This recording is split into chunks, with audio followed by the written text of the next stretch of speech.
Hey guys, so the sports card's back. It's been roughly a year, I think, since I made my last video, or at least close to it.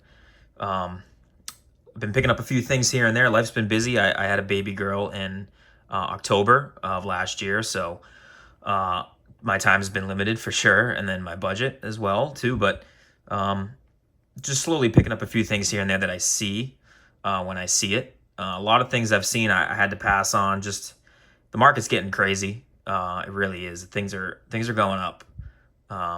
It's almost getting to the point I think of 2020 type levels. This seems sustained, especially the high end stuff. I'm not really big into any modern, but um, that's just what I've noticed outside looking in. Really haven't been a huge participant in the market, but yeah. So I'll show you guys what I've been recently picking up. There is one card at the end that I'm pretty pumped to own. You guys can check that out. Again, it kind of fits into the eye appeal type of realm that I'm really into. But I'll start off with this. This is a cool Yogi piece. This is an exhibit signed by Yogi, super clean. I found this on eBay for, I don't even know, pretty cheap price. I think it might have a slight crease in it, but I mean, just looking at it, it's a really clean copy. It wasn't certified or anything or authenticated, but I know the Yogi signature, and I believe this is real. So pretty sweet one there. I'm pretty happy to own that guy. Put that right there. All right, so now to some cards. I am going to talk about a few that I sent to MBA Diamond, the Mike Baker service. You have seen these before, I believe. I'm not sure if I've shown this one off, but this is really cool Eddie Matthews 54 tops. I picked it up raw. No, it wasn't raw. It was obviously it was graded. It was graded fairly recently. I forget where I got this, honestly, but centering was really great on it for the 54s. Everybody knows the bordering is so tough with those three borders. The color was clean, and it really was a really nice card. So I picked this up, submitted it. I got the silver diamond, pretty cool. A little bit off center, left to right, maybe in the back here, but still Hall of Famer Eddie Matthews. Pretty slept on in the hobby, I'd say, except his 52 card, the 52 tops copy. But yeah, so I figured that was a great one. This one I had submitted to MBA too. I ended up getting a silver diamond on this. This is my 55 tops Barra. Yeah, centered good. I believe this had a PWCC ranking of exceptional. It really is a nice copy. Color is, not superb on it, but it is nice. I mean, centering left to right to... This is a real tough card to find in great condition. Yeah, I mean, a 6 might have been generous. There's a few soft corners, but I got the silver for MBA, which is great. And then this card, I'm not sure if I'd shown this off. This is my 54 Bowman. This is centering is like 50-50 here. Again, soft corner. This was an SGC 6. Came back a silver. It was a really, really clean copy. I've had this one, so I'm really pumped to finally get that one certified. I did want to talk about one thing with MBA. I just saw this fairly recently, and then I've seen a few copies. They introduced a bronze sticker. So MBA does the black diamond, which means your card is beyond a 10 out of 10. It's pristine. No vintage card's going to really get that except a few. And then gold is, I believe it's top 5% eye appeal, and silver something like top 15%. And that's great. I think, to me, anything below that, you don't need to, if it has, 30% eye appeal or whatever it might be, I don't see a need for it. If a card has an exceptional eye appeal, it should get a sticker, and that's that, I guess. This is sort of a newer thing in the hobby, but I had noticed that NBA had came out with a bronze sticker. So you have silver, you have black, gold, silver, bronze. And I'm like, all right, what is this? Thinking like, okay, it's probably top 30% maybe. And no, it turns out to be that it's an MBA equivalent. So essentially they're saying that the MBA grading services deem that SGC, for instance, gave this a 6. We're going to give a bronze sticker because we believe this is just a 6. Maybe they thought this one could be a 6.5 because it's a silver. So it's basically just like, we agree with PSA. We agree with SGC. And I just don't find that necessary. I mean, I know Mike Baker and that company is a really, important company when it comes to knowing what they're talking about for eye appeal, consistencies in cards, especially vintage. But I don't see a need for the bronze. And not for nothing, but I've seen a lot of copies already floating around online, and not in person. But the gold and the bronze are almost unidentifiable. It's really hard if you have an okay scan, you really can't tell the difference between the gold sticker and the bronze sticker. So I think it's going to lead to a little bit confusion.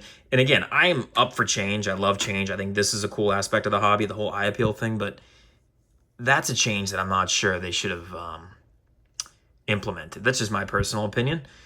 It could catch on for whatever reason. I'm totally wrong. I'm okay with that. But I just figured I'd give my 2 cents. And I'm not a huge fan of that. But I digress. Anyways, this is another card I picked up, small one. This is a Frank Robinson 64, really, really sharp. I found this on eBay, cheap, and it was just a great copy. So I'm like, yeah.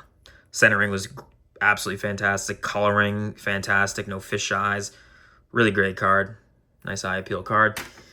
This card, so this is, I own a few copies of this that I was going to show. So this is a 54 Topps Barra SGC 5. Now, the centering on this front is really, really, really good. If you look at copies, it's really tough to find this. And especially the back. To find the back centered, where the ball, the baseball from the 50 to the card number, usually it's way closer to the left here. So if you look at the borders, this is a real clean one. This is real tough to get. And I figured I'd just show you guys, I might have an obsession with this card. I really do love this. Is one of my favorite Bear cards, and I think one of my few favorite cards from the 50s. I have a lot, but this one's up there. I have this recent copy that I bought. I'll just put this here. I also have, I'm not sure if I've shown this. This is my 54 signed, so it's an older signature Yogi. Card's beat up. I sent this to PSA. I have my Canadian Grayback 50, card number 50. That's the last card in the set of the Graybacks. They only went from 1 to 50. This is real tough. This is like a pop of like 13. Real tough one. And then I have my really nice 54 SGC 7. Again, centering on this is great. That ball is no issue. I mean, to give you an example, I mean, this one's off-centered. That's a Grayback. That ball usually is closer on that left side. I'm using bad examples here. And then finally, I have this cool one. This is a 54 signed, pretty similar to the red ink of that exhibit I showed. But yeah, so I got a few of them here. It's like I might have an obsession with this. When I see a copy pop up, especially a signed copy, I really pay attention online, and they've been going expensive. I have seen a few here and there pop up, and it just seems like signed stuff just going through the roof, almost to the point where I'm like, I'm not gonna overextend myself just for a signed copy, especially a card that I have multiple copies of. But it is cool to see. I mean, you can clearly see if you know anything about signatures. This is a super older Yogi signature. He might have signed this around the 50s. And then this is clearly a later signature. I believe Yogi passed away in like 2012. So this could have been a few, 15 years ago maybe. So does that sound right? Yeah, roughly. So, okay. And I got 2 more cards to show. Really, really nice ones. This is one that, again, I've been after for quite a bit now. This is my 59 Maze.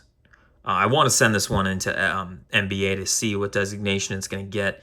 I bought this off a really reputable seller on eBay. It looked like he was kind of liquidating his collection. He had a lot of nice eye appeal stuff. But this is really, really sharp. SGC 6. I mean, centering, you guys can check it out. It's really crisp. Like, everything's crisp about this card, including the back. So I saw it. I have a little bit of a run. I believe I have the 55, 56, 57, 58. Actually, I do not have the 58 Amaze. I have the 59. So I'm in search of the 58, a real nice 58. I have that on my eBay saved, and I check it out every so often just to see where any nice copies popping up. I really haven't seen much lately. That's a tough card. And then last but not least, my favorite card. This is what I just had mentioned. This is a 54. This is a 57 Maze. I wish the light, I don't know if the light's really picking this up. This is a 50-50 centered card, really clean. It came out MBA gold. Back's really clean as well. Hopefully the camera's really picking this up well. But this is a clean copy. You see the surface, a lot of snowing on these 57s. And this one does not have any of that. You can kind of see in the light here, it's real clean. The kicker is that the centering is 50-50 as well. So the print quality on this set was really, really bad. And as you can see, Really nice. Really nice image amaze here. So super happy to own this card. I have a few 57s that are nice, so I'm happy to add this one in there. So that's it, guys. Again, I'm still collecting. I'm still buying some stuff here and there. Just slowing down a little bit. Got a lot of responsibilities now. So, but anyways, I appreciate you watching. Thanks.